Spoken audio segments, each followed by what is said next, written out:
अस्सलामुअलैकुम दोस्तों, मेरा नाम सैयद मोहम्मद अब्बास हाशिम है। आज मैं आपको कॉन्सेप्ट देने जा रहा हूँ पॉलीमॉर्फिज्म का, जो कि ऊप का एक बहुत अहम कॉन्सेप्ट है। तो दोस्तों, पॉलीमॉर्फिज्म जो है इसका मतलब क्या है हम पहले ये देख लेते हैं। पोली का मतलब है मैनी, मैनी मतलब बहुत सारे, ठीक है। और मॉर्फ या मॉर्फिज्म मतलब है बिहेवियर्स, यानी एक चीज़ के बहुत सारे बिहेवियर्स, बहुत सारे उसके बिहेवियर्स, या उर्दू में से हम कहेंगे कि एक चीज़ के बहुत सारे शक्लें या बहुत सारे इसके रूप, हम एक तरह से कह सकते हैं इसको, ठीक है। तो एक्चुअली होता क्या है कि there are two types of polymorphisms. Polymorphisms की दो टाइप्स हैं टोटल, ठीक है, जावा के अंदर। एक है कंपाइल टाइम पॉलीमॉर्फिज्म और इसका दूसरा नाम है मेथड ओवरलोडिंग, इसी कंपाइल टाइम का, ठीक है। और दूसरा इसमें जो दूसरी टाइप है वो है रन टाइम पॉलीमॉर्फिज्म या मेथड ओवरराइडिंग। ये दो बहुत अहम कॉन्सेप्ट्स हैं, इनको लाजमी समझिएगा। अब पहले वाले को डिस्कस कर लेते हैं, जो है कंपाइल टाइम पॉलीमॉर्फिज्म या मेथड ओवरलोडिंग। ये क्या चीज़ है? तो गाइस, ये एक्चुअली मैं इसको आपको इसकी मिसाल जो है एक प्रोग्राम से दूंगा। वो यूं है कि सपोज हम एक क्लास बना लेते हैं, क्लास ए, ठीक है। इस ए क्लास के अंदर हमारे पास एक फंक्शन हम बना लेते हैं लाइक पब्लिक वॉइड शो के नाम से। एक रेंडम सा हमने क्या कर लिया, फंक्शन बना लिया, ठीक है। और यहाँ पे आके हम क्या करते हैं,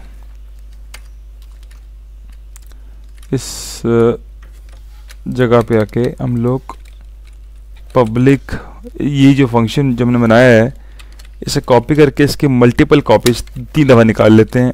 क्यों निकालते हैं मैं इसकी वजह आपको अभी कुछ देर में बताऊंगा। अच्छा, आप देख सकते हैं कि हमारे 3 फंक्शंस जो हैं बिल्कुल सेम नाम से इस ए क्लास के अंदर आ गए हैं, ठीक है। तीनों का नाम शो है, तीनों के रिटर्न टाइप्स वॉइड हैं और तीनों पब्लिक हैं, ठीक है। अब एक्चुअली हो गया, अगर मैं यहाँ पे एक बनाता हूँ main function, for example public static void main string arcs, ये मैं रन करके नहीं दिखा रहा, ये सिर्फ ड्राई रन दिखा रहा हूँ आपको इसमें से, ठीक है। आपने एक बना लिया मेन फंक्शन। इसमें जब आप क्या करेंगे, आके इसमें आप जब कहेंगे क्लास एक ऑब्जेक्ट बना के, मतलब मैं यहाँ बनाता हूँ ए का object A equals to new A, ठीक है। अब मैं कहता हूँ ए डॉट, जैसे मैं ए डॉट शो यहाँ पे लिखूंगा तो मेरा कंपाइलर जो है वो कंफ्यूज हो जाएगा। वो बोलेगा यार आप किस शो को कॉल कर रहे हो इस क्लास ए के अंदर से, पहले शो को कॉल कर रहे हो, दूसरे को कॉल कर रहे हो, तीसरे को कॉल कर रहे हो, ठीक है। वो कंफ्यूज हो जाएगा। क्यों? क्योंकि हमने शो के नाम से 3 हमने इसमें फंक्शंस बनाए हुए हैं, ठीक है। अब वो एरर देगा और चलाएगा नहीं प्रोग्राम को हमारे। तो इस चीज़ को हल करने के लिए हम क्या करेंगे, मतलब हम चाहते हैं कि एक ही नाम से जो है मुख्तलिफ मल्टीपल फंक्शंस बने और वो काम डिफरेंट करें। तो हम क्या करेंगे, उसके लिए नाम तो ऐसे ही रहने देंगे, लेकिन उसके पैरामीटर्स में हम चेंजिंग कर देंगे। मतलब पहला जो हमारा फंक्शन है इसमें कोई पैरामीटर नहीं है, ठीक है, हम इसको ऐसे ही रहने देते हैं। दूसरे हमारे शो के फंक्शन में हमें कम से कम एक पैरामीटर लाजमी डालना होगा, ताकि पहले और तीसरे वाले शो के फंक्शन से ये डिफ्रेंशिएट करे। लाइक मैं यहाँ डालता हूँ इंट आई के नाम से, इसको मैंने पास कर दिया पैरामीटर, ठीक है, जो कि अब ये मुख्तलिफ हो गया है इन दोनों शो से, ठीक है। लेकिन ये तीसरे वाला शो है ये अभी भी पहले से मिल रहा है, ठीक है। तो इसमें हम क्या करेंगे, इसमें भी हम लोग एक इंटीजर टाइप का वेरिएबल डालते हैं। लेकिन अब मसला क्या है, अब मसला ये है कि यहाँ भी एक इंटीजर टाइप का वेरिएबल एक ही है और यहाँ भी एक ही है, और ये हमारे लिए इशू बनेगा क्योंकि दोनों आप सेम पैरामीटर पास कर रहे हो, इंटीजर टाइप की, और वो भी एक पास कर रहे हो, तो अभी भी मिक्सअप हो सकता है। तो इसके लिए हम क्या करेंगे, इसमें इसको हम या तो आप इसकी टाइप चेंज कर दें फ्लोट में, या आप इसमें 2 इंटीजर टाइप के 2 पैरामीटर्स बना लें, यानी इस वाले फंक्शन से ज़्यादा पैरामीटर्स इसके बना दें ताकि दोनों में फ़र्क जो है वो वाज़े महसूस हो के, ठीक है।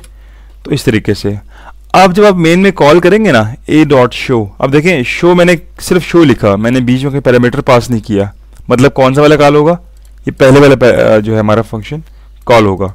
अब मैं अगर यहाँ पे एक पैरामीटर पास करता हूँ 5, अब ये 5 पास किया, 5 मतलब इंटीजर, एक इंटीजर, तो ये फंक्शन सेकंड वाला कॉल होगा। अगर मैं यहाँ पे डालता हूँ एक 5 और साथ में कोई मैं 3.3 कोई ये सॉरी 3 डाल लेता हूँ, मतलब मैंने 2 इंटीजर टाइप के पैरामीटर्स पास किए इस शो के फंक्शन में, अब कौन सा कॉल होगा, डेफिनेटली ये तीसरा हमारा फंक्शन कॉल होगा। तो इस चीज़ को कहते हैं मेथड ओवरलोडिंग, यानी हमने सेम फंक्शन के नेम से हमने मल्टीपल फंक्शंस बनाए, लेकिन पैरामीटर के जरिए उनको हमने डिफ्रेंशिएट कर दिया, तकसीम कर दिया, ठीक है। इस चीज़ का नाम है कंपाइल टाइम पॉलीमॉर्फिज्म या मेथड ओवरलोडिंग, और ये हमारी पॉलीमॉर्फिज्म की पहली टेक्निक है, कंपाइल टाइम पॉलीमॉर्फिज्म या मेथड ओवरलोडिंग। चलें अब आके देखते हैं कि रन टाइम पॉलीमॉर्फिज्म क्या चीज़ है। मैं यहाँ थोड़ा डिफरेंशिएट कर लूँ। अच्छा, रन टाइम पॉलीमॉर्फिज्म, ओके, ये एक्चुअली क्या है, इसे कहते हैं, मतलब मैं इसकी मिसाल आपको दोबारा कोड से ही दूंगा। मैंने एक क्लास बनाई, क्लास ए, ठीक है, और उसी तरीके से मैंने इसमें एक और क्लास बना ली, मैंने क्लास बी, और यहाँ मैंने एक बना लिया पब्लिक स्टैटिक वॉइड मेन, ठीक है। और यहाँ पे अब देखें क्लास ए जो है वो, उसके अंदर मैं क्या करता हूँ, आके एक फंक्शन बनाता हूँ उसी तरीके से पब्लिक वाइड शो के नाम से, ठीक है, क्योंकि हमने पहले मिसाल की हुई इसलिए आसान है, शो, ठीक हो गया, शो बना दिया। अब मैं क्या करता हूँ कि क्लास बी को मैं इनहेरिट करता हूँ क्लास ए से। जब मैं इनहेरिट करने के लिए हम एक्सटेंड का यूज़ करते हैं, एक्सटेंड्स ए। अब क्या हुआ, जब मैं एक्सटेंड का वर्ड यूज़ करूँगा ना बी के साथ, यानी क्लास बी जो है ए से इनहेरिट हो रही है, ए से निकल रही है, तो क्या मतलब है इसका कि क्लास ए के अंदर जितने भी फंक्शंस हैं और जितने भी वेरिएबल्स होंगे उन तमाम को ये क्लास बी जो है वह इस्तेमाल कर सकता है। क्यों, क्योंकि इसने इनहेरिट किया है क्लास ए से, इसलिए, ठीक है। अब अगर मैं मेन फंक्शन में जाके क्लास बी का मैं एक ऑब्जेक्ट बनाता हूँ, B equals to new B, और अब मैं कॉल करता हूँ बी ऑब्जेक्ट डॉट शो, ठीक है। अब देखें क्लास बी के अपने अंदर कोई फंक्शन नहीं है, लेकिन मैंने यहाँ पे क्लास बी के ऑब्जेक्ट के थ्रू मैंने एक फंक्शन कॉल किया शो का। अब क्या होगा, हमारा प्रोग्राम जाएगा क्लास बी के अंदर, वो क्लास बी के अंदर आके चेक करेगा यहाँ पे कहीं शो का फंक्शन है, वो देखेगा नहीं है, तो क्या देखेगा, वो फ़ौरन से नोट करेगा, अच्छा हमने तो एक्सटेंड किया था क्लास ए से, वो फ़ौरन से जाएगा क्लास ए के अंदर। जैसे क्लास ए के अंदर पहुँचेगा वो देखेगा भाई हाँ यहाँ पे एक शो का फंक्शन है, तो डेफिनेटली क्या करेगा, क्लास ए के शो के फंक्शन को आपके यहाँ पे लाकर डिस्प्ले कर देगा। क्यों, क्योंकि क्लास बी को हमने क्लास ए से इनहेरिट किया हुआ है, इसलिए क्लास बी के ऑब्जेक्ट के थ्रू आप क्लास ए का शो जो है वो डिस्प्ले करा सकते हैं। लेकिन अब अगर मैं क्लास बी के अंदर आकर एक फंक्शन बनाता हूँ उसी तरीके से शो का, पब्लिक वाइड शो, ठीक है, सेम नाम से, बिल्कुल जो हमने क्लास ए के अंदर बनाया बिल्कुल उसी तरीके से, उसी नाम से, ठीक है। अब मैं अगर दोबारा इस प्रोग्राम को जब रन करूंगा ना इस क्लास बी के ऑब्जेक्ट के जरिए, तो अब जो फंक्शन कॉल होगा वो क्या होगा, इसका अपना फंक्शन कॉल होगा, क्लास बी का अपना। क्यों, अब इस हमारे प्रोग्राम को ए के अंदर जाने की ज़रूरत ही नहीं है। क्यों, क्योंकि उसको क्लास बी का अपना ऑब्जेक्ट, अपना शो का फंक्शन मिल गया है। यानी अब क्या हो गया है, क्लास बी का ये वाला फंक्शन ओवरराइड हो गया है इस फंक्शन के ऊपर, यानी इस क्लास बी के अपने फंक्शन की वैल्यू बढ़ गई है क्लास ए के शो के फंक्शन से। क्यों, क्योंकि ये क्लास बी का अपना फंक्शन है, इसलिए कहते हैं ना कि अपनी चीज़ अपनी होती है, तो ये वही बात है। तो इस कॉन्सेप्ट को कहते हैं रन टाइम पॉलीमॉर्फिज्म, या इसका दूसरा नाम है operator, sorry method over riding.